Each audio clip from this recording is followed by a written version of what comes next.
Well, as I mentioned at the outset, I think members of the diocese are interested in learning more about you personally. So let's begin by having you tell us, if you would, about the significant aspects of your life. As you think upon them to date, what comes to mind for you in shaping who you are today?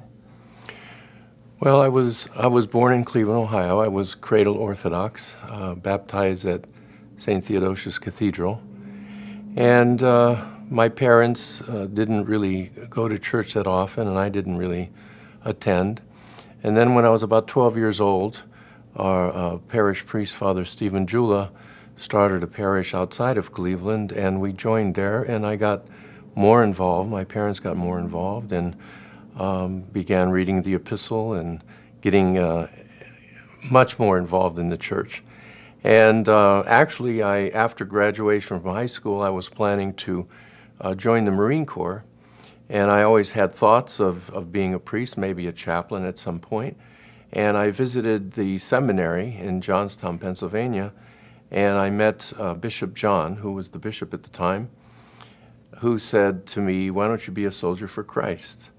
And that really planted a seed in my mind, and that fall, then I entered the seminary, thinking that I would try it to see how it would fit. And after a few weeks, I realized that for whatever reason, God has called me, and that I was very comfortable there and wanted to fulfill, becoming a priest. As you think about the people who have shaped your spiritual life and religious beliefs, who are they? Who comes to mind as being especially important there?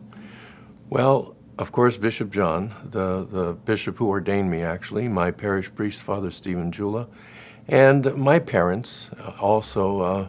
My mother was a very spiritual woman. She was a convert to Orthodoxy herself, but she was very involved in the church. And after I had been married and ordained about 3 years, she acquired cancer, and seeing the faith that she had during that time was very inspirational to me. It gave me a great deal of strength, and I realized how deep her faith was. So that was very instrumental. I think there were so many people in my life that in one way or another encouraged me in the road, and I think this is the way God works sometimes through people.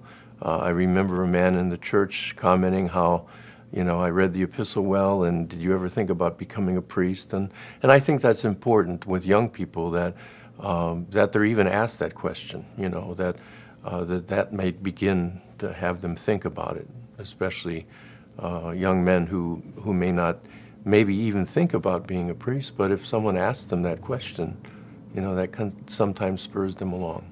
In a similar vein, how have your religious beliefs changed over time, if at all? I think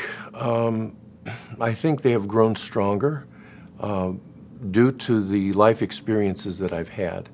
I was a married priest for 25 years, and my wife was diagnosed with leukemia and lived for 11 months after the diagnosis. And it was almost like a flashback of my wife's, my mother's experience. She was very ill, but as she got more ill, she became stronger in her faith. And we had 2 children at the time that were in college. And after she did depart to the Lord, it was a difficult time for me, having 2 children in college and being a priest. But I think at the same time, during that struggle, helped me to become stronger in my own faith. And as time went on, I visited several monasteries. I visited many women's monasteries to offer my services as a priest. And finally, going on mission trips 10 years ago to Guatemala also got me connected with monastic life and serving the orphanage with the children. And I think that helped put me right on the right track again after going through some difficult years. Let's turn our attention to the Diocese of the Midwest. Thinking about the diocese as you understand it now, what are its strengths? What are its areas of concern or need? Well, from what I know of the Diocese of the Midwest, they have a very good reputation. They have very good priests and people who are very involved with the faith. I think looking at the diocese as a prospective bishop of the diocese, I think that they need a spiritual shepherd. They need someone to guide them and to continue to nurture them in living their faith and utilizing the talents and the abilities that not only that the priests and the deacons and the clergy have in their families, but the laity as well. Because you know, we are part of the body of Christ, and we have different members and different functions. And I think that the Diocese of the Midwest has expressed that very well over the years. They've been very focused on being conciliar and utilizing the talents and abilities of people, and I think that's very important. As bishop, what would be your expectations of the clergy and the faithful in the diocese? My expectations is that we have to just continue to live our faith, to live our Orthodox faith. I know that the Orthodox Church in America has gone through a difficult time, a crisis in leadership, and I think even more so we need to get back to the basics of our faith and what we worship, who we worship, and really just try to live up to who we really are, to follow the gospel and the commandments of the Lord. I think the bishop of any diocese needs to be a spiritual father for everyone, for not only the clergy and their families, but for the laity. Being a spiritual father to the standpoint of being able to inspire and to encourage to live the faith. I know they've gone through a difficult time, but the Lord established a church, and He said the gates of hell will not prevail against it. And I believe that throughout the history of the church there have been difficult times. But we need to rise above that and carry on for the future. In that vein, let me come back to the previous question. I asked you about strengths, and then, if not weaknesses, certainly areas of need for the diocese. Let me probe that a little bit further. So as you look at the Diocese of the Midwest, what do you think its greatest needs are at present? I think the greatest needs are to once again establish a trust in the hierarchy. His Eminence Archbishop Job, of blessed memory, stood up and spoke the truth and made a very difficult stand, but it was something that needed to be done. And I think that he was an inspiration to the entire Orthodox Church in America.